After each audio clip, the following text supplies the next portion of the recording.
All right, welcome to the Unsung Veteran. This is a podcast where veterans share their stories honestly and in their own words. I'm your host, John Smith, a retired Marine. Today, I'm joined by retired Chief Warrant Officer 4, Jason Mincolla, a Marine Corps meteorologist. Jason, let's start at the beginning. Where does this story start for you? Oh yeah. So I joined 17 years old, man. I had no aspirations I had aspirations for college, but I had no money. So uh decided to join the Marine Corps, walked in the recruiting office. The guy was like, you okay? I'm like, yeah. 3 days later I was in and that was it. We're ready to go. So yeah, I was only gonna do 4 years and get my college money and retire or about retirement separate. And then 28 years later, here we are, right? So yeah, Wow, a long 28. time ago. Yeah, Yeah. I 20, think yeah. I kind of had an idea how long you were in when we were talking, because I always like to go in the office and act like I was the old guy. I don't know if you remember that. And then I Yeah. talked to like No, Taiwan. I talked to like yep. Turner, and then I talked to you, and I was like, all right, well, I'll just sit in my corner and not be the old guy.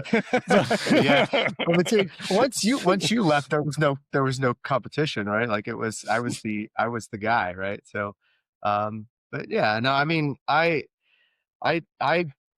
really enjoyed what I did. I mean, you mentioned meteorology, oceanography. Like, I was always blessed to be in good billets. 3 deployments to Iraq. I saw the actual, real world application of what we did. I was able to work with a lot of great people. I mean, you're one of them. Like the Mott's family was fantastic. So although it started out as a plan for 4 years, obviously, it turned into a heck of a lot more. So people around here, they're like, wow, 28 years. And yeah, it doesn't seem like that though. It doesn't seem like it went by pretty quick. So I don't know. It was a good time though. Um, but yeah, I'm here in yeah. Kentucky now, hanging out. Oh, Kentucky. Yeah, I was going to ask you. I think you told me before. No, it's funny Yeah. because I think I've had that same question too. Like, a background about me. I didn't join at 17. I don't even know how that would feel. At 17, I was some knucklehead idiot. Um, Not much has changed. Maybe. You're just less of a knucklehead. Yeah, right. But I joined at 22, but I think for me, it was just like, oh yeah, I'm just going to join. I wanted to travel, and I'll get out. And Yeah. yeah, I did 20. I certainly wasn't going to give him a day over 20. I wanted to get my retirement, but 28, yeah, that's, I mean, I think if you love your job, you just keep doing it. I still loved my job when Yeah. I got out. I was just tired and hurting at that point. So. Yeah. I relate to that. I identify with that statement. No, it was interesting because once you get to 15, right, you start to think about what the future is going to look like. And you know how it goes, like with PCSs and different, timelines. It just made sense for us to stick around. My daughter being, trying to keep her in the same school. And then we got that billet at Mott's, and I was like, yeah, we need to stay here for 5 years. And it just made sense. When that tour was up, daughter was leaving. Let's make a fresh start. Let's cut bait and get out of here. So yeah, I mean, I joined the Marine Corps because it was funny.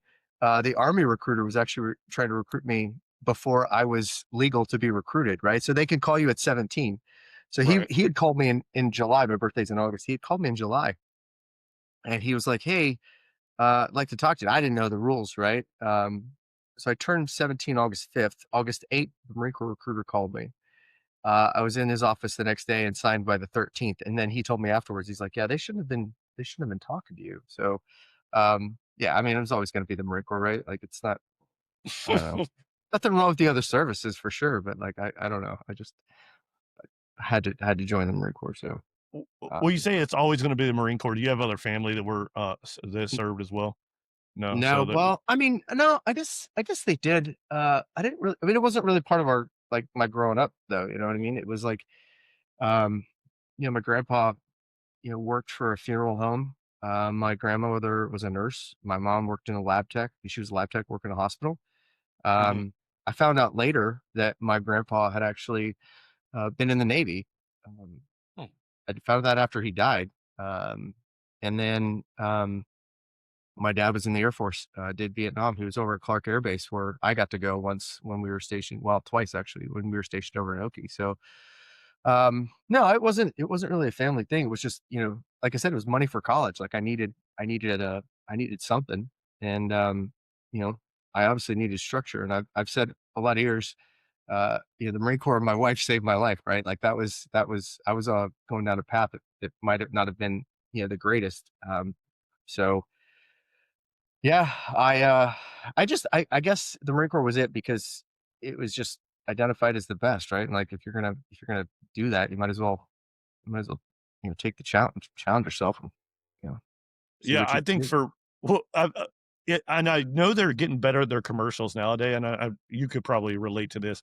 I know when I was like young, and for me, it was a pretty easy decision because my dad was a Marine, my grandfather was a Marine, and they had like literally not so much as talked how weak the other services are, but kind of made it pretty evident that if you Right. wanted a challenge, go to the Marine Corps. Um, but also the commercials back then were just otherworldly. I always like to bring him up Yeah. because I remember you see this Marine, he starts off climbing a mountain, and he's like Yep. smoke and fire, and then he gets to the top and he slays the dragon with the Dragon. sword. Yep. Yep. Yeah, I remember those. I remember yeah, those were always the best. And actually after I joined when I was a junior, right? And so I did my whole senior year in the delayed entry program. So, people were always busting my chops about the commercial, be like, how many dragons are you gonna you plan on slaying? Like, just it was always funny because that was just like they went over the top with those ads, man. Well, that was good too, but then you remember the ad from like the one before that where the Marine has like the Corvette? Do you know what I'm I talking don't about? I don't remember I'll that. have to look it up, and maybe I'll Yeah, throw a clip into the podcast, but as far as I remember, there's one where there's like it's like either a Corvette or a Mustang or maybe like it doesn't matter. He has a sports car. And he's right. like, I want to say it's from like the 70s or maybe early 80s. And I know you're not that old, but Thanks. well, we're from the 80s, but maybe like remembering commercials We back are. then. But I want to say like he pulls up or he gets into a sports car and he's picking up the ladies, and it's Yeah. like you know like Marines Yeah. are cool. And again, Well, I mean, the it image. makes sense, right? Because like, isn't a first term like requirement to have a Mustang or a Camaro? Like, and I you fell put into your that requirement. I don't know if you did. I yeah. bought a Mustang, I did. so I unfortunately, so for me, actually I didn't do. go out and buy like the 20% interest rate on a brand new Right. car. I bought a used car. I think I got it for like 5 grand at the time after the deployment, and it was worth it. I love that car. But you said you bought some sports car as well. I bought a Camaro. Yeah. No, I had a Camaro. I was in Yuma of all places. That was my first duty station. And I found a Camaro. The transmission mounts were busted. So and Questionable. it was a stick shift, right? So the shifter would, raise and lower with the torque of the engine. So like that, and couldn't afford transmission mounts back then. Like, come on. It's like, Yeah. we're getting paid with $300 a paycheck or something. Oh man, it's funny because like you say you're like a Ford transmission mounts. I remember I went out to buy this Mustang. I bought it from the guy who had done all the work on it, and he happened to be a mechanic from what he claimed, but whatever. It ran great, so I'm no complaints. But I remember my buddy Brian. I was like, "Hey man, can you drive me out to pick up this car?" And he's like, "Okay, yeah, sure." And I go and it's a stick shift, and he's like, "Do you know how to drive a stick shift?" I was like, "Eh." I think I had driven my parents like Suzuki Ninja like Yeah. once or twice. You remember those Yeah. things? Yeah, So I for was like, sure. yeah. I was like, yeah, I could do I this. got this. And I got this. leaving his house, I'm like, and the guy, I could see his heart breaking as I'm taking this thing that he worked on. It only took me Uh, like a day or two to get it down. I was ripping hey, it, but like yeah. I was like, whatever, I could take this car up. Like, Yeah, fun fact, I failed my first driving test because I took it in my mom's stick shift Honda Civic, and oh, I left my right hand on the shifter, and he's like, "You did a great job, everything was great, but you're an automatic fail because you didn't have 2 hands on the wheel." I was like, "Oh, that was what? terrible." Yeah, yeah, Nobody puts two hands on the wheel after the test. I know, that's what I was just driving like I would normally drive, so Oh man. it was that was pretty funny, but Oh, no, man. Yeah, the Marine Corps was always gonna be the Marine Corps, and then as you go on and everything, it gets you feel pretty good about that decision as time goes on. So especially now, like as I'm out. So Yeah. So you join at 17. You know, the origin story, that's always interesting. But I actually had a little birdie talk to me. I was talking to a good friend of ours earlier this week, LeFou or Oh however you yeah, pronounce his LeFou, name. Frodo, yeah, Frodo, He yeah. he reached out to me, which I'm actually going to go talk to him about possibly being. He's doing like some amateur wrestling Yeah. on the Yeah, side now. he told me to bring that No up with idea you. he did any of this. Did he send you the link? Did he send you the YouTube video? No. Oh, I think I'm Oh, gonna have to check it out. I gotta, I'll send it to you. I think I It did is, see one where he's like talking junk in like Somerton. I don't yeah, know if that's what you're yeah, talking about. that's the one. That's Oh, the one. okay. Yeah, yeah. Anyways, It's hilarious. he sent me like a friend request with his like alter His ego, alter and ego, yeah. and I was like, who is this dude? Because I didn't see the face or whatever. I ended up Yeah, accepting it, which I don't normally do because right. being somebody named John Smith is, I get a couple weird requests here and there. I can Um, only imagine. Yeah, yeah, but he reached out to me. He's like, hey, I think I want would you be interested in doing wrestling commentating? And I was like, bro, I have no idea how to commentate. I was like, I'm a huge wrestling fan. I do bring all the white trash from North Carolina into my yeah, personality. I watch yep. wrestling. He's like, well, you do your podcast. And I was like, that's a little different.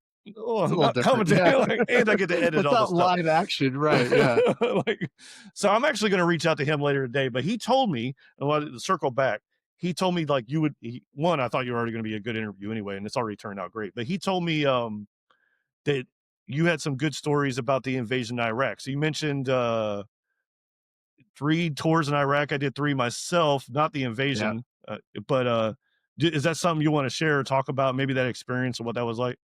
Yeah, it was interesting. I mean, you don't the one thing I've learned over the years is that you don't really recognize.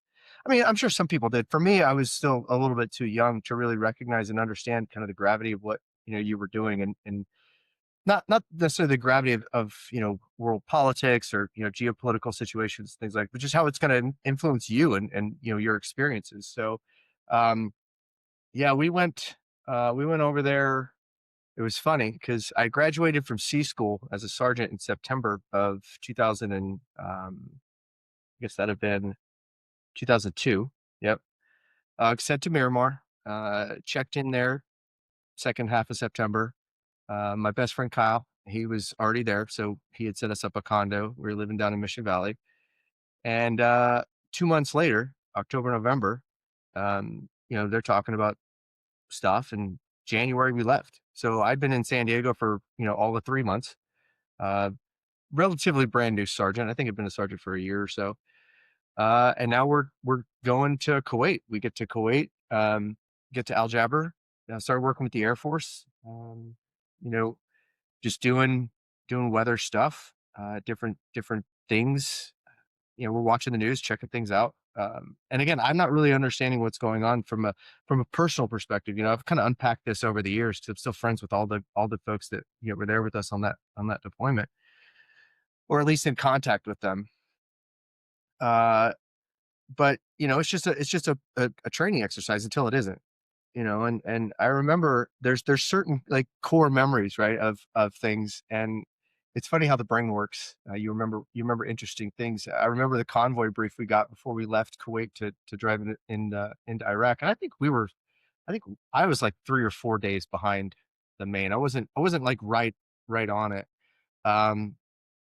Because we were bringing the van up. Yep, that's right.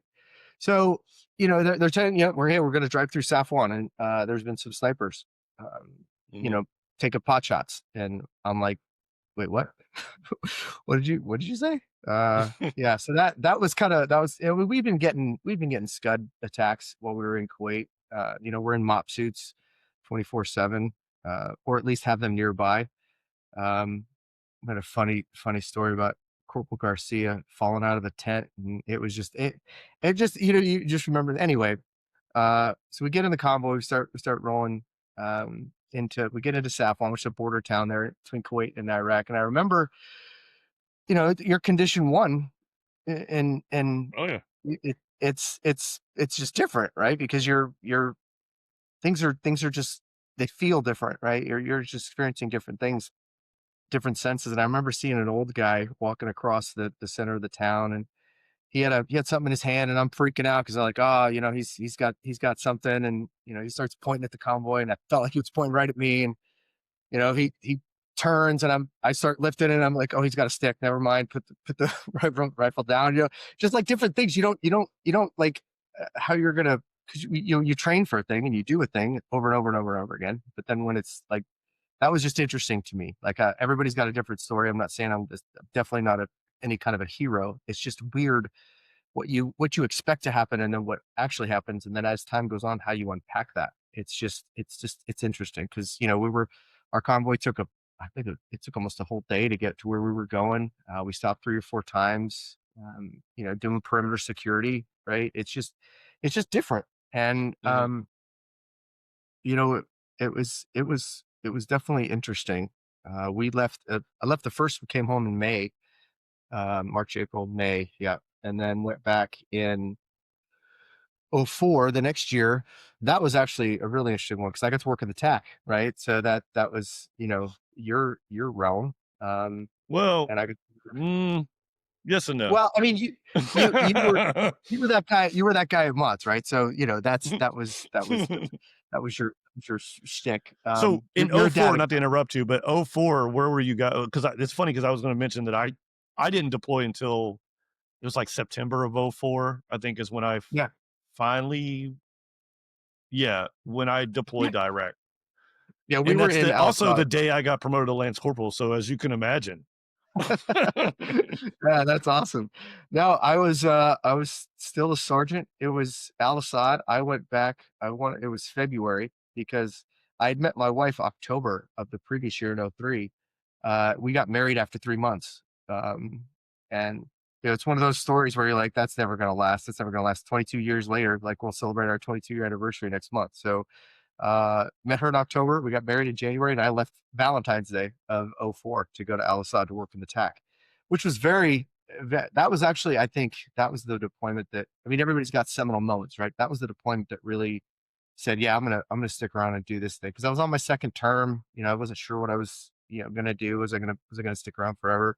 That was the one that kind of like solidified it. Like, yeah, okay, I see the practical application of what we're doing. I see the real world up, what information flow looks like, who's making decisions, how they're making them, and that was the deployment that I think really set me on the 28-year path Mhm. for the future. So that was good. General Amos was our wing CG at the time, Right. future And commandant. then So what were your times in that? So you were saying February '04, you went out there and deployed. So when did you come back from that deployment? And I'm just asking for my own selfish yeah, reasons because I that's literally was kind at the of, same base, so it's a small world. it was, you would have been the second, you would have been the follow on. Right. So we left, February, so March, April, May, June, July, August, September.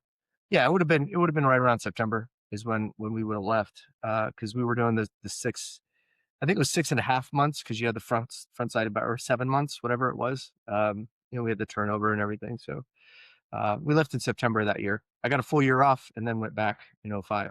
In Yeah, September. that time So was when there was like a lot of deployments. And again, I just want to recognize that I had not known that about you, that we probably were in the same space of Iraq for the same time. Because typically when they do turnover, there's a couple day turnover. I wasn't for going sure. to Yeah. attack at the time. I was going to the TAOC. We were located up on the flight line, but Yep. I knew where the TAC was um, Yep. on that base, and that's where everybody was still sleeping in tents. There was some tin cans and stuff like that. And actually, no, Yeah. I take that back. In '04, I did not do the TOC. I was doing perimeter security. We came Yeah. out there with fourth lad and we were doing security. So that I wasn't Nice. even, I was just filling sandbags and standing watchtowers. Yeah, I Good old was Tower I was the 29. METOC. That was my favorite. Oh, yeah. Good luck. Yeah, well, you saw the rockets that, would get, Oh, yeah. And shot at us vehicle every borne now and again. IEDs that would come to the base. We saw Yeah. quite a few of those as well. Yep. So, So, yeah, no, that was an interesting one because I'd IA'd the Mush 3, right? So I was part of the wing staff. I was a sergeant. Like, I had no clue what I was doing. I remember the Secretary of the Navy showed up, and mhm. our deputy G2 was like, "Hey, you're gonna do the ops intel," and I'm like, "I have no problem briefing." So I was like, yeah, okay. I mean, I built the briefs anyway because that's what sergeants did. And I get up to brief that day, and the TAC is just full, right? The cops floor is just packed. Everybody's there because SecNav is there. And I just go do my own thing, right? General Stalder had taken over for General Amos at the time. And I'm just briefing. And General Stalder stopping me every like fifth word, explaining what I'm talking about to the Secretary of the Navy, because I didn't realize what I was doing. I'm just giving an up brief to the CG. Like, he knows what I'm saying. He knows the terms that I'm using. So, yeah, I don't know. That was a fun one. I can't remember who the SecNav was at the time, but that was fun. Got to Yeah. brief that. So So and then talking to our friend again, shoot, what's his name? I always LeFou, forget his first Colarusso, name. What? Frodo. Davey. Yeah, Davey. Yeah, Davy. well, Yeah, yeah. I still call him Frodo. He's still on my phone as Frodo. So I always remember it was LeFou as well. So. yeah, that's what he prefers. That he does look like him. Oh, does he? He prefers Yeah, LeFou. He yeah, also said you were there for the invasion for like the Fallujah, the big push to Fallujah. yeah. So that was in '04. I was working in attack. That was that deployment. And it was we were doing the obviously doing the command function there at Al-Asad, watching just doing what the TAC does, right? Just keeping an eye on the fight, who needs what, where, all of those things. And again, it's one of the situations. And if I could go back and tell myself, if I could like talk to myself, it'd be like, remember, like, pay attention to what's going on, because you're in it, you're doing a thing, and you're doing it well. Like, everything's fine. But I wish I would have like paid more attention to the details. I wish I would have remembered the specifics of what we were doing, because I as a young sergeant, like, you're just concerned with getting your job done. You really don't have a picture of what the bigger unit goals are. So yeah, I wish I would have paid a little bit more attention. But yeah, I was there for Phantom Fury. That was I wouldn't say fun to watch. Nothing was fun about it, that's for sure. My buddy Yeah. Derek, actually, he was a reservist machine gunner in Fallujah at the time, and we didn't even know it. Like, we're friends. He was who I was living with down in Sellersburg while we were buying our house up here, and I didn't even realize it. I went to his retirement, and he's like, "Yeah, I did Phantom Fury." I was like, "Oh, you did? Oh, yeah, I was there. I was there for that." Yeah. So, um, yeah, keeping just watching things, but I wish I would have. 'Cause you don't understand the gravity of the situation. I don't. It was kind of lost on me. Yeah, I completely understand. I know, and again, a little bit. I came there a little bit after you, but one of the big things for our deployment, doing security is now, mind you, you know, I c- I can only speak for a lance corporal on security post. That most of my job was showing up to post, listening to the NCO next to me, and then keeping my eyes out and staying alert, because we were always Right. getting intel that one, a lot of the rocket attacks or mortar attacks on base, but also we would get, to be on the lookouts for vehicles or, different people out there. And most of the time it just ended up being goat farmers picking up Yeah. extra rounds for whatever they were doing. Um, Yep.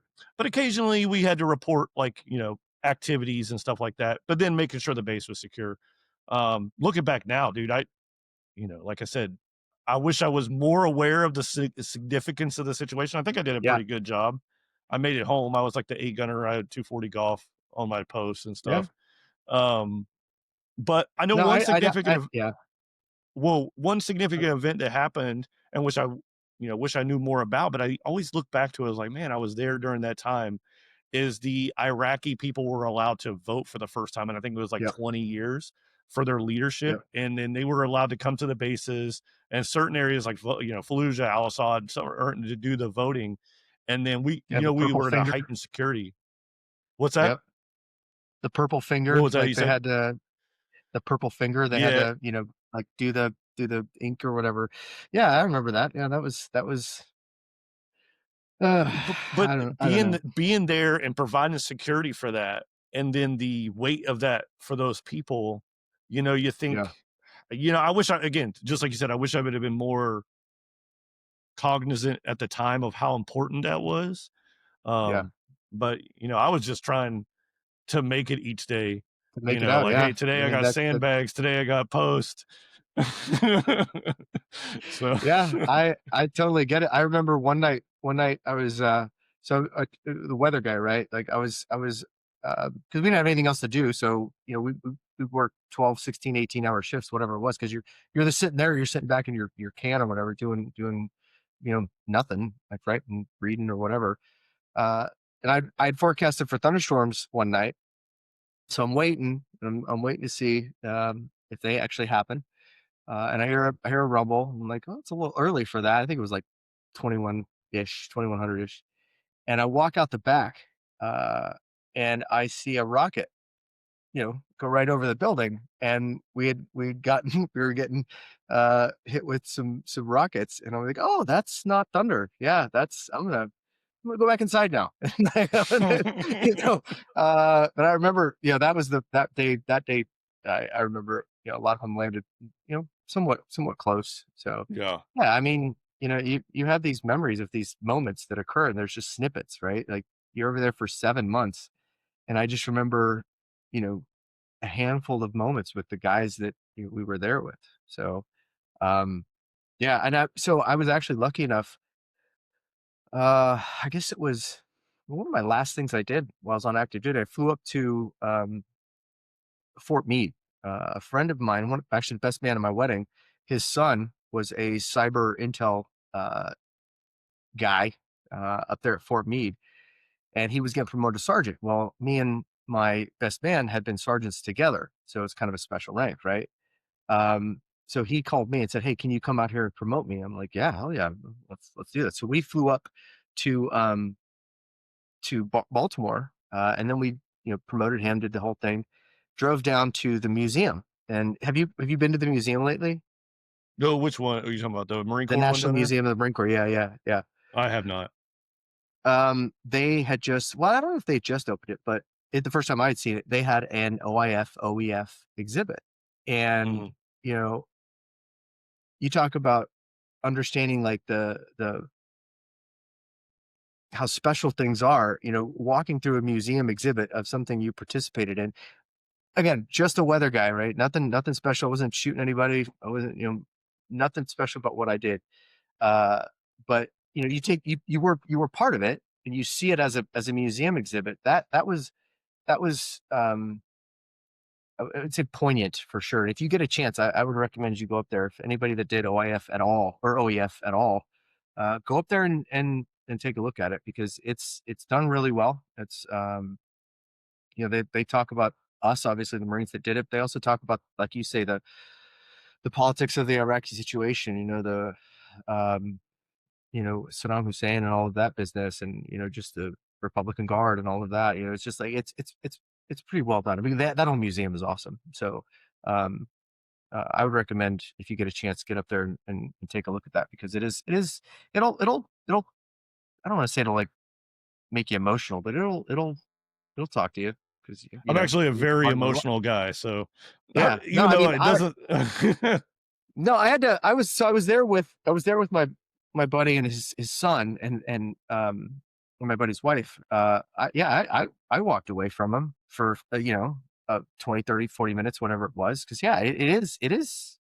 Again, I'm not romanticizing what I did, because I didn't do much, but it was a kind of a key point in my life. And seeing it on the wall, and the colors and the sounds, and it just I don't know, it resonated. So any OIF or OEF vet, I would recommend go up there and checking that out for sure. well, I'll definitely check it out. And I don't want to discount. And I could say the same thing about myself. I feel like you know, you look back on your career and you like, I was just a Marine. I just did my time. I just served, happily served, and I did what I was supposed to Yeah. do. And I also, even though I stood security and got shot at, but it was like, when I say shot at, it was like, not like a rifle. It was like, they used to set up these mortar tubes. And I'm Yeah. sure you were aware of the intel, but they would set them up on like blocks of ice or some type of Ice. Yeah. device. The ice. Yeah. Yeah, yeah, yeah, yeah. So they'd set them up on these devices that would go off Yeah. hours Yeah. after they were there, and then we're trying to triangulate and figure out where they're at so we can send out QRF. And Yep. and sometimes they got lucky, sometimes they hit some key parts of the base. There's people that did lose lives from that, and Yeah. Our most of the first week time it there, was we lost a guy. unsuccessful, right? So, but you were there for the one. Yeah, What were you well, saying? our first week that we were there, so we had taken over for the Army's cavalry division Yep, that was there, and the rocket attack started to pick up, and he was making jokes. The Army guys that were there, they were making jokes. Oh, they must know the Marines are here, um, and it was one of the things where it's like, yeah, they did, and so the rocket attacks were a heck of a lot more frequent. Apparently, I mean, I don't know, wasn't there when they were there. But yeah, a rocket landed right outside the PX, and one of the yep, guys that had just shown up like a week prior, unlucky, wrong place, wrong time, right? But you live with that, like that's like you know a possibility. It kind of sucks, but yeah. yeah, I It's mean, definitely on your mind because I mean, we got briefed on that exact rocket attack. You see where it hit, because it left a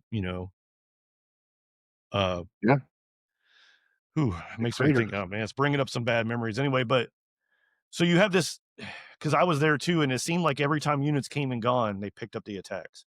Yeah, they So always knew and when we were doing doing turnover.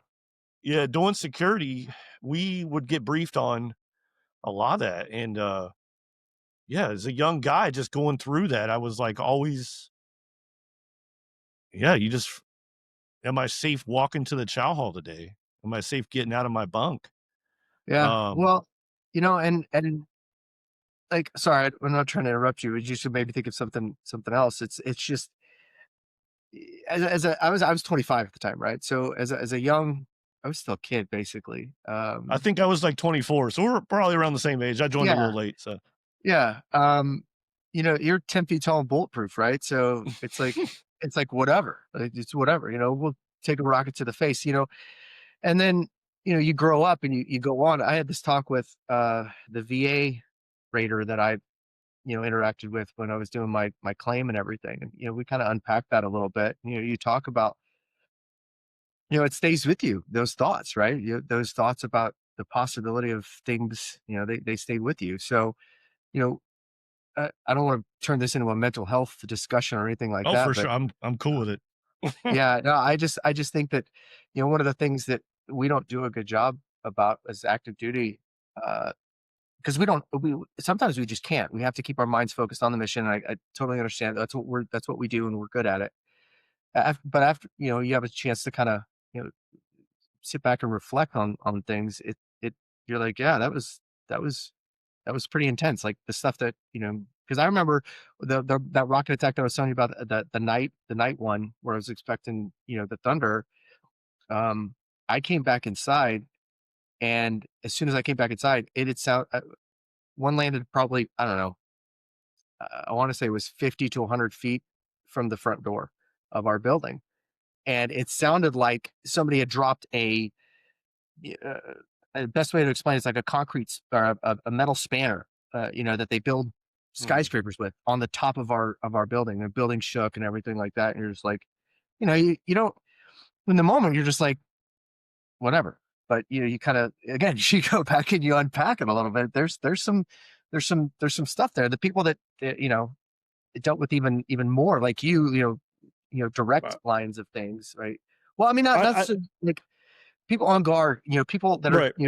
doing the QRFs, my buddy Derek that was, machine gunner in Fallujah. You know what I mean? Like we've talked about it. Like he and I had just over a beer. Like, how do you feel about that? And it's in the moment, and while you're on active duty, you probably should keep that. I don't want to say out of your forefront, but you do need to focus on what you need to focus on and the importance of doing the job. But now that I'm out, and I'm retired, it's a different mindset. It's a different paradigm. You see things through a different lens, I think. At least I do. I don't know, I can't speak for No, anybody else, but, um uh, I completely agree with you. I think unfortunately for me, and you know, talking to you, you're fully unaware I reached out for this idea for this podcast, but I think I'm still unpacking a lot, and I'm yeah, part of it. And I don't want to get too emotional on my own podcast, but part of it is talking to other veterans that yeah, remind me of my own stories. Because just this conversation, I 100%. didn't even think about that mortar attack. I know exactly which one you're talking about. And to your point, when I showed up in 2004, The night we showed up, and I'm sure you're Mhm. aware because you were leaving about the same time. Every time units come and go, mortar attacks increase. Mhm. The night we showed up, we received a mortar attack. Here I am, I think I was maybe 23, 24. Here I'm this young dude, just got promoted to Lance Corporal. So, I mean, you were a sergeant. At least you had some experience behind you. I literally Yeah. had just show up and do a thing, and we weren't security. I was a air surveillance guy. I was trained to Yeah. look at radars, but now here's a 240, go do security at post because the Marine Corps just asks you to do whatever. And we get attacked the first night we show up. And I remember waking up in my tent in my chonies, whoever woke Mhm. me up, and I threw on boots and ran because we were directed to run to the HESCO barriers to Yep. take cover because tents aren't much good cover for mortars, believe it or not. I don't Yeah. know. I don't I know. believe you. They're just not that great at it. So we run out there. It's middle of night, and I'm just sitting here holding my rifle, shaking, freezing in my chonies, mortar attacks. And that was like introduction to deployment in Iraq. And you could just imagine my thoughts on the entire deployment. We stayed condition to one the entire time. We were always wearing our flak and Kevlars wherever we went, whether it be the gym, the chow hall, post, whatever it Yep. was.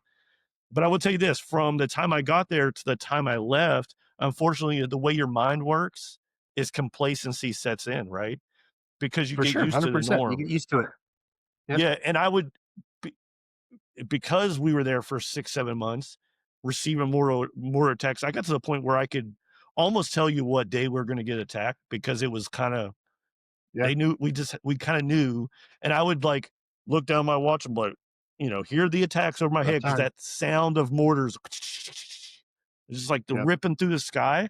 And I look down and be like, oh, yeah, that's about right. And then I'd kind of mosey over to the HESCO barriers from day one Yep. where I'm scared little rabbit till, my mind kind of protecting me because not knowing the Oh, yeah. gravity of the situation to like, oh, this 100%. is just norm. And looking back now, I'm scared. Like, why was I again, 1,000 feet tall? I'm fine. Um, Yeah. but it still Well, also, sits you with don't you. have a choice about it. Yeah, no, I mean, Right. and you have to come to grips with the possibility of it somehow. And everybody is different. Everybody does it differently. Some people, you worry about it kind of nonstop. And, I was, it just, I was around a good group of guys where we talked about it kind of, just, and my third trip when I went back in '05, it got to the point, you talk about complacency. It got to the point where I wouldn't even get out of bed. Like I remember I was at Al outside of, well, near Ramadi, I think. I don't remember. It's so long ago. But I remember one night uh was during the day actually, because I work nights. I was a staff sergeant and I'm sleeping, and we get hit with mortars, rockets, whatever it was, and I just stayed in bed because I knew they would come to look for me. Like, just check for accountability, right? So I'm like, I'm not gonna go downstairs. Like, I was supposed to get up, go downstairs, check in with everybody. Hey, I'm alive. Because we slept in the same building we worked in. I'm like, I'll just Right. stay because you get complacent with it. You get the acceptance of what the situation is.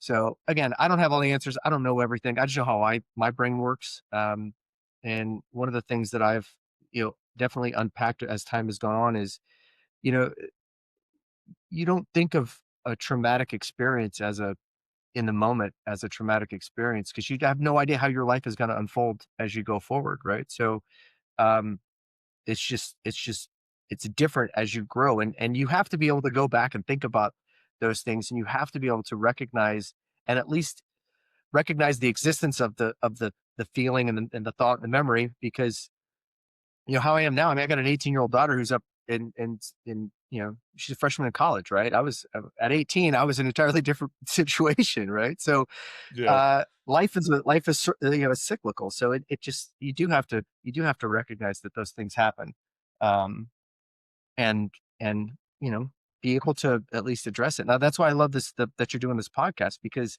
and I told you when you first asked me, one of my main focus points since I have gotten out, and it's only been a few months, right?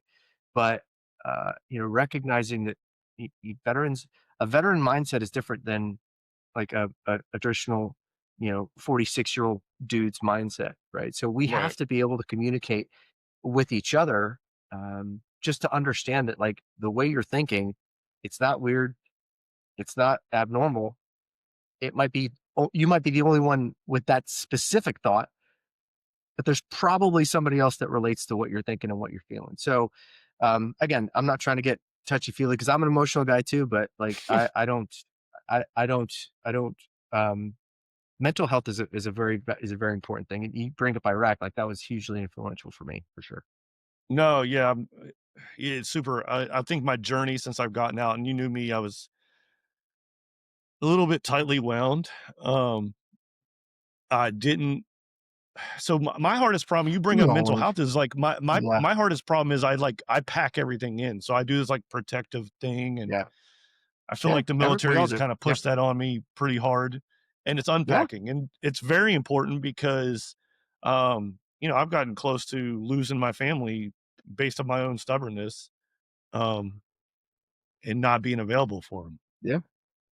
Yeah, I was the So same way. Like, so yeah, getting treatment and talking about things like we all go because like the priority is the service, right? I mean that we yeah, none of us. Well, I won't say none of us because never say never, never say always, right? But like right, I see very few of us go into the service thinking, you know, like look at me, I'm doing this for accolades, and like right, I don't want to be. I'm not I don't need any kind of like we just do service, right? But the mindset is like that's the thing. It's not about us. It's about the entity. It's about the institution. It's about the mission, the goal, whatever that is. That's what it's about. And sometimes we lump our families into the "Hey, I'll get to you later" type yep, situation. So yeah, I mean, I think everybody has gone through. I mean, I've been married for 22 years, and it's all been like wine and roses, right? We've there's moments, right, when you have to recognize that hey, priorities are starting to shift. And that was another reason why, hey, like it's probably time to retire because I could probably keep doing this job, but I need to enjoy this, yeah, the thing that I've got going on now, right? I need to enjoy instead of 100% of my life is devoted to the Marine Corps. And I have no problems with how I did that. And I'm sure you don't have any problems with how you did it when you were mm, active duty, because that's what we did. But now, like you say, it's time to unpack some stuff and, enjoy the rest of our lives, man. yeah, for sure. All right, I'm gonna try to get us back on something because I want to learn a little bit about because I know a little bit. So one of the things I get, and I'm sure you get it all the time, is like, "Hey, I'm a Marine," so they just immediately think infantry, bullet sponge, whatever it Yep. is, like. And I tell them, "No, dude, I control aircrafts. I look at surveillance and stuff like that." And they're like, "Oh, wait, what? Marines Yep. do that?" You have another unique Yep. job, and I can't. I'm redneck as hell, so I'm just going to stop trying to pronounce things. So go ahead and talk about your job, but also like, what are some key things that you think is special about being in the Marine side of it? And then, I thought your job was super cool. The more I learned about it, obviously, but you know, Yeah. So when I first came in, we had two MOSs, observers and forecasters. It was kind of a, if you were enlisted, you became a forecaster. You went on and do. Nowadays, it's just they're all taught forecasting. So when I was at MCT, they're like, "Hey, 6821 weather observer." I'm like, "You're making that up. That's not a real thing." Went to the big MOS board, right? No, it's a real thing. Like, yeah, sure.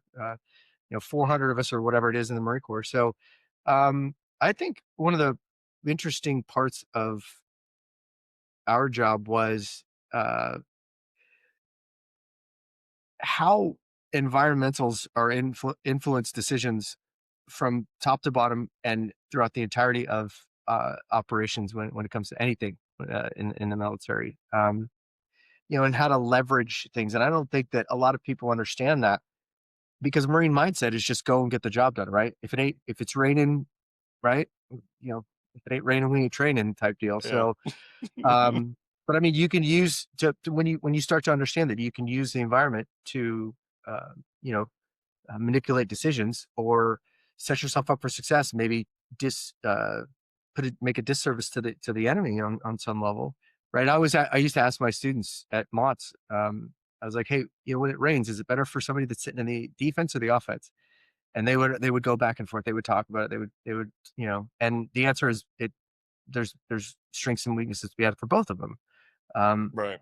but then it depends upon what risk you're willing to take and what is your job that you're trying to accomplish when you're there. So yeah, the basics of it, environmentals, doing the analysis, trying to figure out what's going to happen with the environment. But once you understand that how a certain thing matriculates through the atmosphere is going to influence operational decision making, then you really start to apply it to what Marines do. Um, and I think that uh, that's why MOTS was such a great place to be, because the people that were at MOTS kind of, I think they understood that a little bit more than Joe Schmo, Lance Corporal, Schmuckatelli that's out there. He doesn't know any different. Like he has to go to the supply to turn his shit in, and it's raining, right? So it's like he's like, what? Why are we doing this today? Like, and it's so yeah, I think it was a pretty interesting job, for sure. It wasn't sexy, I know that, but it was necessary and beneficial. I know that, for sure. So that's the Cliff Notes version, but you know me, man, I can talk for hours about that stuff. I kind of enjoyed All it. right. I Well, like my job. the other thing is being a chief warrant officer or a warrant officer, as one said, and in the Marine Corps, I don't know if it's the same with other services. You probably worked with a lot more other services than I did, being the billet you had, but the warrant officers were always the ones you wanted to avoid, the gunners. Not so much you, because you were on the weather side, Right. but like you look, when you run into Yeah. him in public, you're like, oh no, he's gonna get I don't me. want to. I don't So want to what is interact with that that guy. experience like, going from enlisted to the warrant officer ranks, and then you know uh I get you're probably the best to talk to it. I don't have any experience in that. And then what's that experience kind of transition over, and then like being that, to me, I always like look to the warrant officers as like the actual experts when I wanted to get information. Um, I got a lot of Yeah. good buddies that are chief warrant officers, and they definitely had their stuff down. So kind of Yeah, talk to me a little bit about that as for well. sure. Well, I felt like I had my stuff down pretty well. I was just I was a staff sergeant when I applied for the program, and I was sick of working for people that I knew more about our job than they did. And I talked to a master guns, and he's like, "Hey, do you want to be comfortable, or do you want to like make change?" I was like, "Well, I'm tired of being comfortable." So he's like, "You need to apply." And I was kind of on the fence because my buddy Kyle had applied, and he and I were talking about it. And like, yeah, I think it's a good idea. Um, so yeah, I got selected and went to TBS in 2010. And I remember the first time I got sent to Okinawa after that to MWSS 172. And I remember first time walking into an ops meeting, and uh, you maybe I imagined it because of TBS, and they kind of church you up about this. But when I spoke, people listened, and I felt like that it was different when you're an enlisted, because it sometimes get lost in the wash, right? Like especially as a staff sergeant, like nobody's really gonna. I mean, they're gonna listen to you, but they're not really gonna like, you know, they're not, but when you talk as with the warrant officer rank on it means something, and it matters. So I remember thinking to myself, wow, I gotta really, silence is a virtue, right? Like, speak less, say more type deal.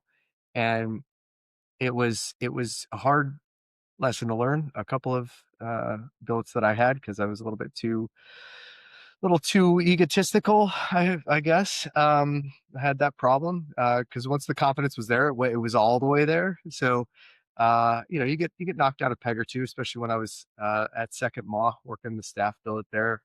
Uh, G2 had to give me a couple of talkings too about my staff work, but no, I was just, as a warrant officer, like you say, like there's only a few of us, right? So and there's only 30. Well, I don't know how many there are now, but there was only 30-ish of us, and METOC warrant officers. So you do feel like you're when you talk, it matters, because there's nobody else that's either gonna say, yeah, you're right, but there's also nobody that's gonna question you. So you got to be careful with what you say. Um, well, no, I guess there are going to people. Some people are going to be questioning you, because I have opsos that did that. But yeah, it was being a warrant officer. I think I've told you this. It's the best rank in the Marine Corps, right? Because like you're in charge of things, but you're in charge of what you know what to do. And yeah, as long as you are an expert and you continually grow yourself within your own community, and you don't rest on any kind of laurels, um, you're going to maintain that expertise, and like you say, when you talk, people listen. So yeah, being a warrant officer was, was definitely the right move for me. I always wanted to be a master guns, but then I was like, no, I'm gonna go that other It direction. So you just reminded me of this funny story I always tell, and I don't know if it's relevant and people can whatever, but like you said, like, so I remember, obviously I came through the enlisted ranks up to mass sergeant, and I felt like, at that rank, especially in mod, so definitely when I talked, people listened, but there was a yep, transition for enlisted too, and I always make these jokes, like, there's the 2 of the best ranks on the enlisted side, and one you did serve, and then the other one, you moved on to the even better rank of warrant officer, but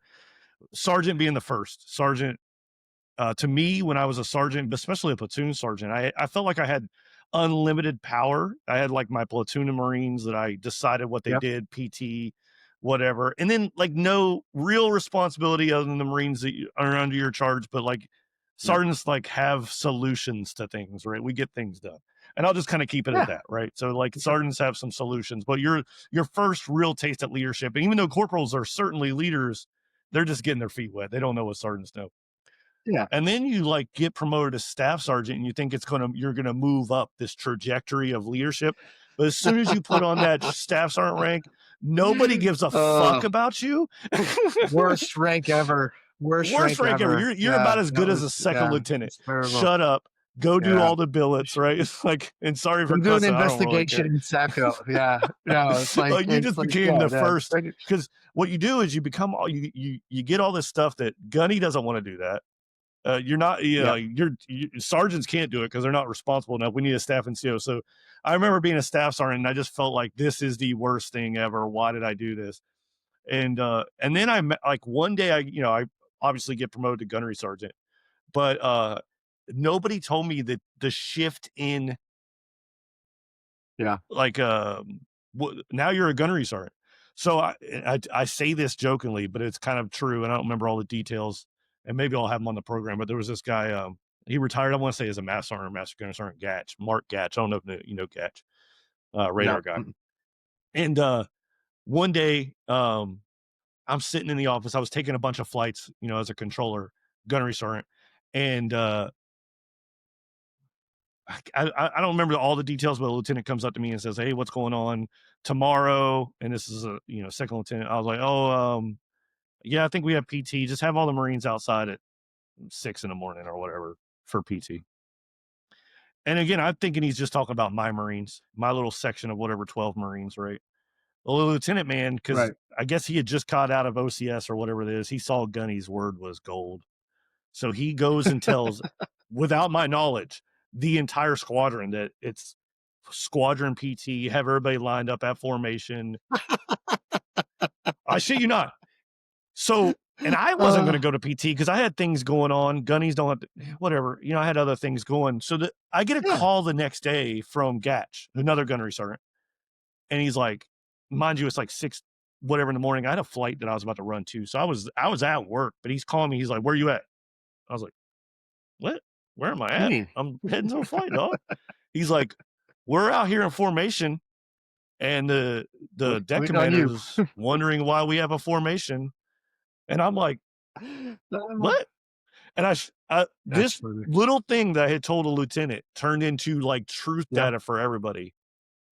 And Yeah. I had a good talking to from my other staff NCOs about don't talk to lieutenants and give them information unless. Yeah. And again, I'm not telling all the details, but it was just it was like mind boggling because you like now they're listening to me. Where before as a staff sergeant, if I would have Yeah. said something like somebody would have behind my back and make sure that was real or whatever it was. Yeah, they would have double checked with Yeah. the actual gunny. Like that was yeah. No, So I was a gunny just a for fun. 4 months, man. I Oh, got to be okay. a gunny for 4 months, and I still have my gunny blues in the closet around the well, in one of the other rooms in the house. But yeah, sergeant, gunny, and warrant officer, man, 3 best ranks in the Marine Corps. Gunny was my So, favorite rank well, when by far.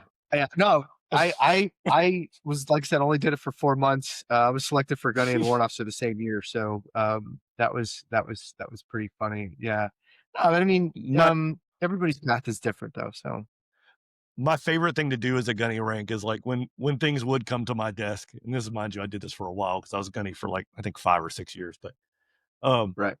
things would come to my desk, and I'm like, oof, that sounds like staff sergeant work, and I would just Yeah. okay. But then if something would come to my desk that wasn't staff sergeant work, I'm like, well, this looks like it's responsible for mass sergeant work. It's too much for a gunny, and I just Yeah, let's get even to that guy. and 100%, I'd man. flip it. Obviously, occasionally my captains and majors would be like, no, that's your work. I'm like, oh, That you boo. do that. Yeah, yeah. That's your responsibility. Yeah. Yeah, Yeah. yeah. No, And being a mass sergeant, I yeah, couldn't do that's gunny work. Every time I was a mass sergeant, I tried to push it on other gunnies. They'd be like, get out of here, dude. Like, yeah, yeah. They've already played that game. They know how that game goes. So, um, yeah. yeah. Oh, Being a that's warrant awesome, officer dude. was great. Yeah. All right. So we talked, we've been on here for a while. We talked a little bit. I know we want to talk about the other side too. So now we're both retired. Um, Yep. I've been out for a little over 2 years now. It's been great. I feel like I'm earning my time back and becoming John Yeah. again. But I For still sure.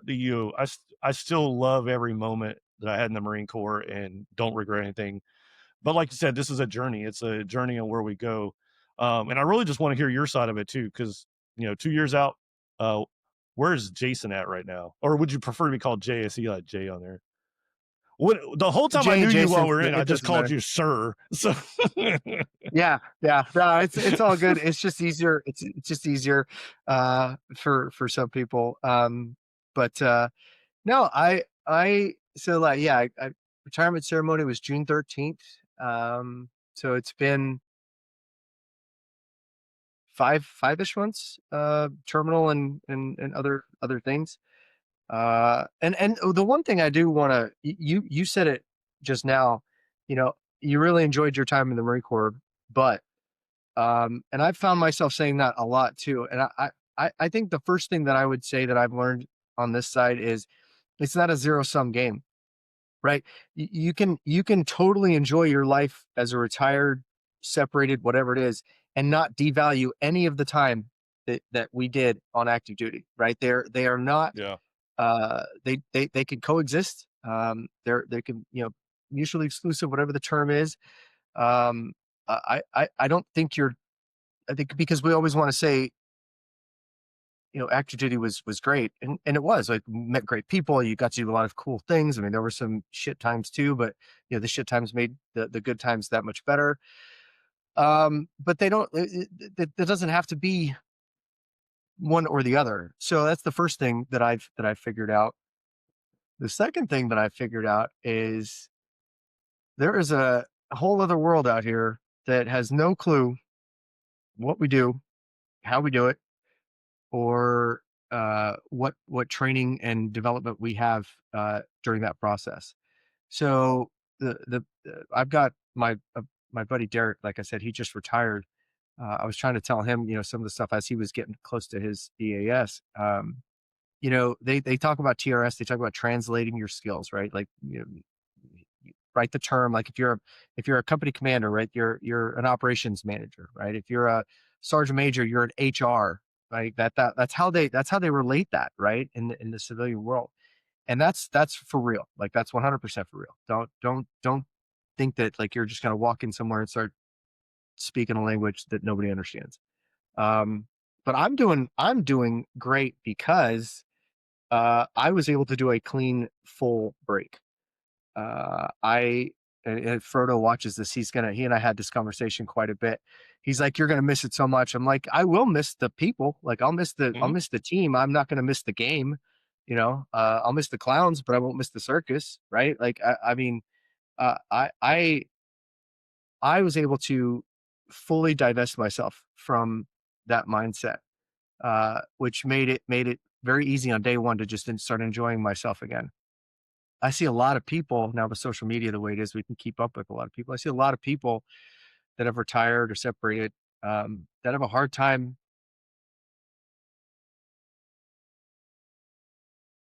I guess, detaching themselves from that identity because that was their identity, right? They were gunny this, they were, captain that, or they were, uh, you know, Master Sergeant this, or Chief Warrant Officer that, or whatever it was. Like that was their identity, right? That was their identity.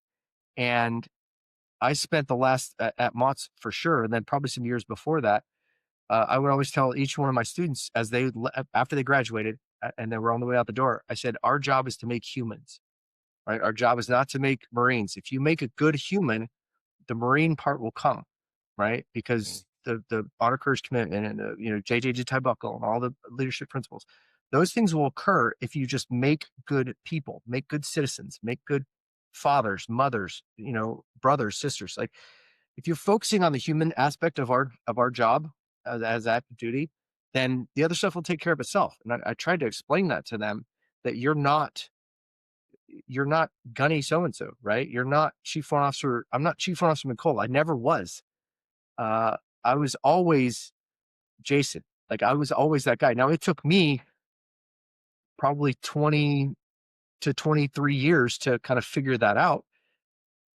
So like I said, I spent the last like few years of my time on active duty with that mindset. So I was able to get out and go.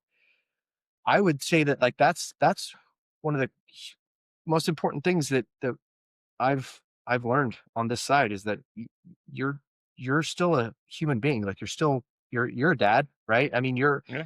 you're a husband, you're a son, you're not just what your rank in your billet says you are. But because Marines like are so heavily invested in the Marine Corps, like and rightly so on some level, some Marines have a hard time like divesting. So I was like I said, I was talking to Frodo about this. He's like, "You're going to miss this." So I was like, "I'm not. Yeah. I'm not going to have a hard time with this." Uh, I I mean, don't. that I don't. resonates me entirely just because I'm one of those ones you're talking about where, Yeah. um, just because of, and I was successful in the Marine Corps, but like, I feel like at times they, you know, dehumanize me to the point where, um, I put service and rank ahead of making sure, people were taken care of, but the mission was Mhm. first.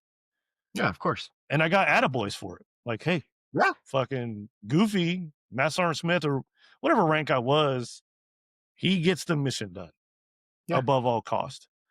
And throughout my career, I did have a lot of good mentors that would pull me back. And,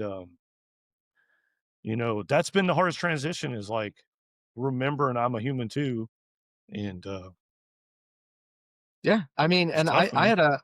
It is. And I will always go back to TBS. We had staff platoon commanders, right? They were all captains of some variety. Mine was a Naval Academy graduate, company commander, infantry guy, Captain America, like one of the best Marines I've ever interacted with in my life. And he sat us down after, I think it was the week of graduation. This is why I started doing it at once because of what he did. And he always said that, like, if you think that your rank or your billet entitles you to anything,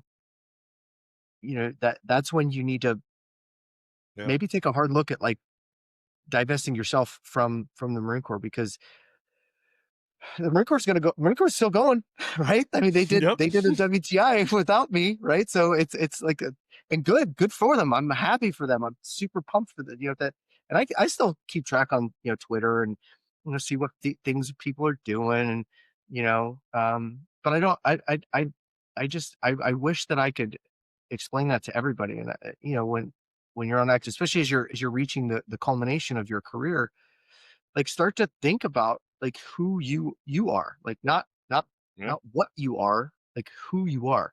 um and it'll definitely help with the transition, because you're gonna have a hole.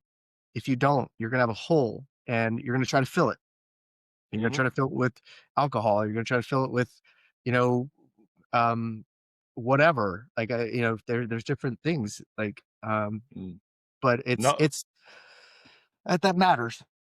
no, I'm luckily for me, and you're absolutely right because we all have friends that we see the worst, we see the demons, the alcohol, the whatever it is, or you know, for me, um, like I've tried to fill it with stuff like this. Um, Yeah. so And I appreciate it, man. This is why when you called me, first when you called me, I was like, maybe it's a job opportunity. Well, I was like, okay, I did take your no, application or your you did, resume you and did. submit it up. I don't know if though you Yeah, ever did it. I was no, trying, man. it's all good. I'm in a good spot now. But the the whole thing about when you explained to me what you were doing, I'm like, this is fine. If you want to do this again, like Oh, you want to absolutely. bring me back on and do it again, like I'm all for it because I don't have all the answers. I've always tried to say that I do not have all the answers, but I think I have some thoughts that I would love to be able to share with other people on just how I feel about certain things. And you know, I will always remember if I remember anything else from active duty, it's always the people, but it's always about the people, and that's the same as it is out here on the outside.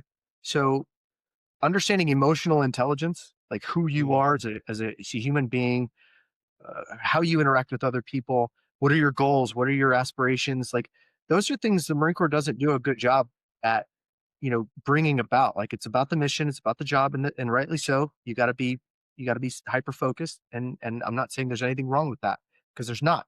I did it, like you say, like you Heisman everything else, and you get attaboys for it, right? So you get positive Yeah. validation, and you're like, yeah, I'm doing the right thing. But ultimately, at some point, you're gonna take the uniform off.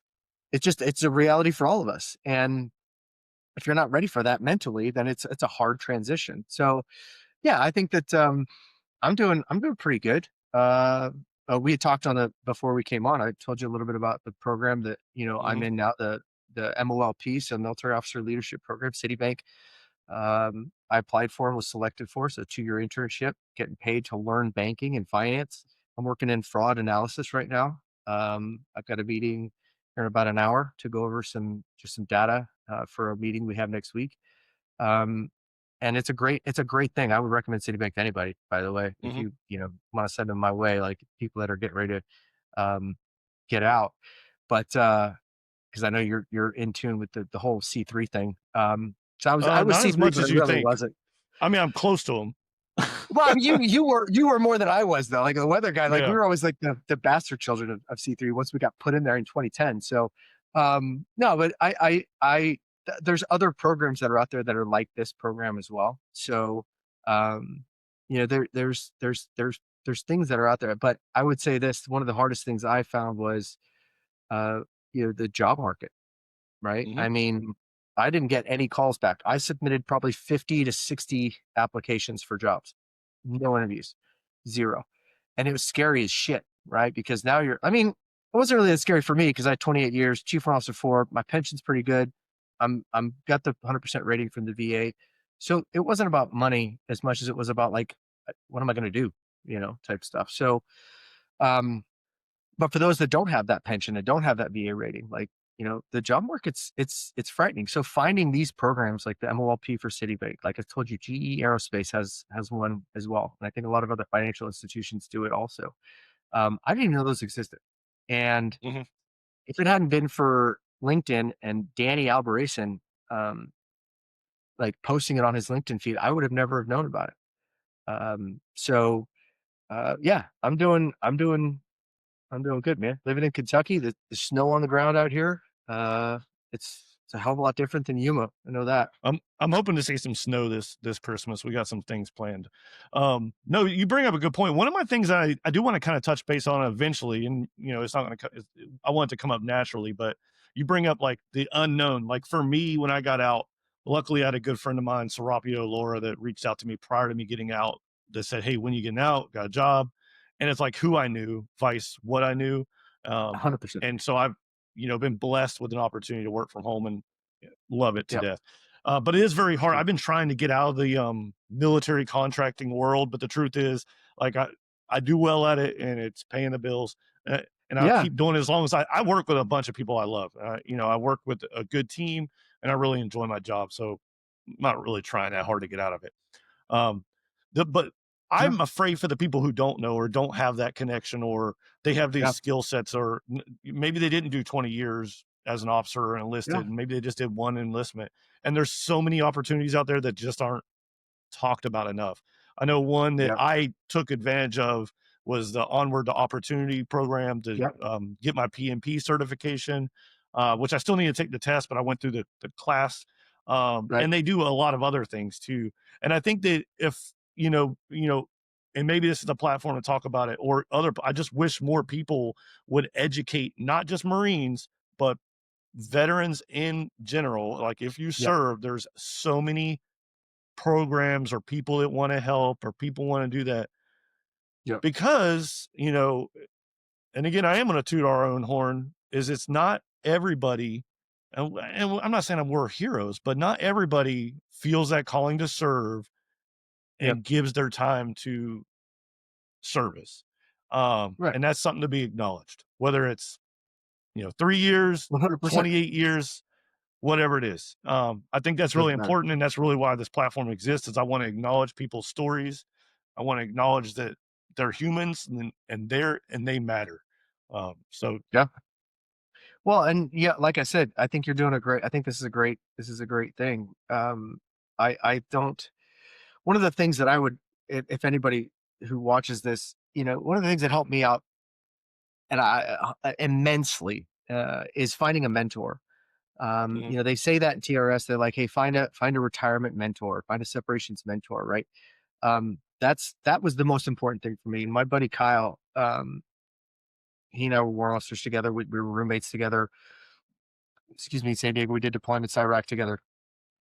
He like walked me through, the struggles that he had, and it's a different paradigm from the TRS. Like the TRS people, okay, it's checking the box. Yeah, Congress has mandated that you have to, we have to prepare you for your release back into society.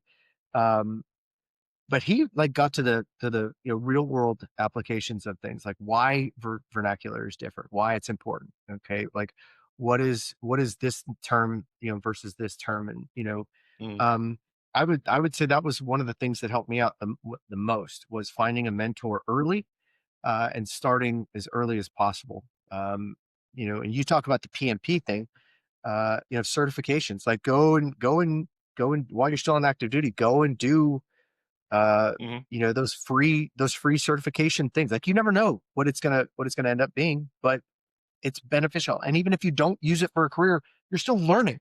So like what's the and I would have gone back and I would have done that differently, mhm, as well. But I think your platform is perfect for that. That's exactly what needs to happen because like you mentioned the unknown, right? It's scary and it's stressful for sure, especially for those sure. that don't have the pension and the VA to fall back on. It's tough, man. Yeah. Well, I think we've come to a good close. We'll stop here, and I definitely will take you up on the like. Let's do it again. Let's touch back. I don't know Okay. when, but we'll do it. I mean, we can make it more often than you want because I actually love these conversations. I gotta decompress because you brought out some memories. Um, No, it's all good, man. But that's what it's all about, right? It's like I've said, um, to everybody I come in contact with, man, like have somebody. If it's not a therapist, like have somebody, right? That's right. that you that because we don't talk to our families about some things. We just don't. And we shouldn't, right? Some on some level. Um, Yeah. Everybody No, says, "Well, there's I some share things. everything Yeah. with them." Like there's some things you just need to, but you need to have somebody that relates to you. So yeah, call me back anytime you want to do this again, man. I'm all about it. I'd be happy to partake, and if you want to talk, smack about weather guys, like I'm all about it. But I'm glad you're doing well, man. It's good to Yeah. talk to you, and let me know anytime you wanna link back up. All right. Well, this has been the Unsung Veteran. Thank you again for joining us today. I've been honored. Uh, that's it.